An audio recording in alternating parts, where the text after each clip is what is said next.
let's get into some of the other stuff that has happened over the course of a wild 72 hours in the world of college basketball, Goodman.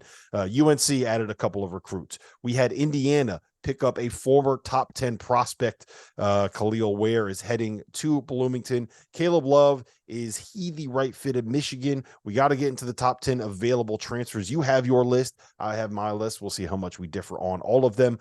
And, you know, LJ Cryer to Houston. We have Tremont Mark heading to Arkansas. A lot has happened, but the single biggest piece of news that we have gotten over the course of the college basketball offseason, in my mind, came literally 2 hours ago. Kyle Filipowski is heading back to Duke for his sophomore season. He will be joined by Mark Mitchell. He will be joined by Tyrese Proctor. This loaded freshman class that John Shire brought in last season, he's bringing back 60% of it for their sophomore years. Now, they lose Mackenzie Mbako, but you still have a very good freshman class coming in behind it. There's still a chance that you could get Jeremy Roach back. We saw how good this team was over the course of the last 6 weeks of the season. Now you get most of the most important pieces back. How good can Duke be? Where do you see them standing heading into next season? I mean, they're my preseason number one. You know, I had them at 2. And I really didn't. I thought it was a 50-50 shot at best that Filipowski would come back. I'm surprised in a way because I think he would have been a first-round pick. And he went from a guy that wasn't on the board really a year ago in the first round, but he was Duke's best player this year. And there's no argument there. I mean, you know, you talked about how hard he played. And he was a guy that in the preseason Duke didn't love because he wasn't playing well. Then when the lights went on, he was their best player early in Portland. He was their best player late. So I think him coming back, I like Mbako a lot. I really do. He hasn't played great. He wasn't great in the McDonald's game that I saw last week in Houston. I like him a lot, but I'll take this trade any day of the week because you're getting a proven dude up front who's got a year of experience, who already put up 15 and 9 as a freshman. Think about that. As a freshman, Kyle Filipowski should be on people's All-American list, preseason All-American list this year. And now you got Proctor back. Yeah, should be. I think you can make an argument that Duke might have 2 of the 10 best players in college basketball next season. Yeah. I think we're going to see a monster year from Tyrese Proctor. I don't know if I'm going out on a limb a little bit on that one, but I think that there's a very real chance in my mind with an off season of work, kind of get his body a little bit stronger, kind of improve that quickness a little bit. I think he could be a first team All-American. Right. And I know that I can already see what the chat is saying right now. Right. Oh, everybody loves Duke. Media loves Duke. You guys love John Shaw. Look, Proctor was awesome for like the last probably like the last 8 weeks.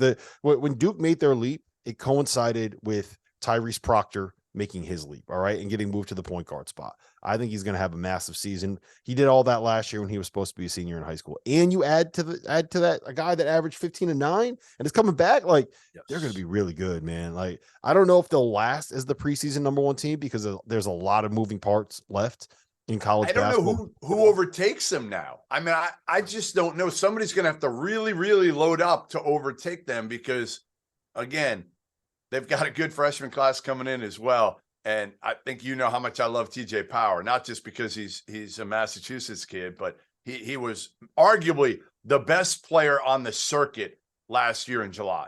You can make a case that he was the best player, the most productive. He's a versatile, multi-dimensional forward who can shoot the shit out of it. He passes, he plays hard, he can rebound, take it off the rim and go. Like, there's not much TJ Power can't do. So now you go in, Filipowski, Proctor, probably Roach, probably Mark Mitchell. Like, that's your starting 5. And you got a lot coming off the bench, a lot of good freshmen, but you're not reliant on freshmen. That's the biggest thing, especially if Roach comes back. You've got a junior, you've got a couple of sophomores that play big roles, and then you add in, actually, you got 3 sophomores, and then you add in some freshmen that aren't going to have to do some heavy lifting this year. Yep. There's a lot of teams that I think have a chance to kind of get in there. We will see what happens with UConn, depending on who comes back and who ends up staying there. I think that if Purdue as the right point guard piece in the transfer, and we'll get into that. There's a conversation to be had about one of the players that they just added.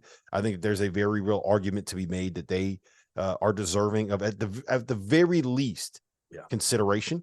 I still love Marquette, depending on who they bring back. I just but right now, are you really going to pick if no, I'm telling no, you? I'm telling you, I have Duke. Team, I have Duke preseason number one. right. I'm just saying that like there's a I lot love of moving Marquette parts. too. Yeah, there's a lot of moving. Last year, I think when we kind of headed into the season, there was a lot of there's a lot of good teams. It doesn't feel like there are going to be very many great teams. Right? That's kind of the consensus that we had, at least early on last season. The way that the tea leaves are kind of shaken up here, like I think that there could be a lot of great teams. Like I think we could see a situation where there's like 5 or 6 teams at the top of the sport that are just very, very, very good. And Duke is absolutely going to be one of them. And I'll probably have them preseason number one as well. So you better have them preseason number one. Do you think Roach is coming back? Do you think Roach is coming back? I just don't. Where's he going? Like, where's Jeremy Roach going? Tell me. I that's why I'm asking you. I think that he probably should be returning to school. I mean, get your degree and go play pro ball after that. But like, to me, I don't know. I mean, I would think he would see all the pieces around him this year and the fact that he can be a leader on a team that might win a title. Here's the example I'll give you. Quinn Cook, right? Quinn Cook had a chance to. It was kind of the same situation, right? Sure. You got Tyus Jones coming in. You got this superstar point guard coming in. What are you going to do? He played off the ball. He accepted a role. And then Quinn Cook lasted how long has he just kind of been on the fringes of the NBA? Right. Now, I'm going to look up see how much money Quinn Cook has made in his life. Playing in the NBA. A lot more than you did. A lot more than I did. A lot more. I bet it's a lot more money than people probably realize that he's made. Yeah, he's made like $7 million in his career playing basketball in the NBA. You made like $700 in your career. Yeah, just like coming off the bench, playing a role, doing a job. That to me, that's what Jeremy Roach should be aspiring to. And I'll tell you what, $7 million doesn't seem like much with the NBA numbers that are currently going around, but $7 million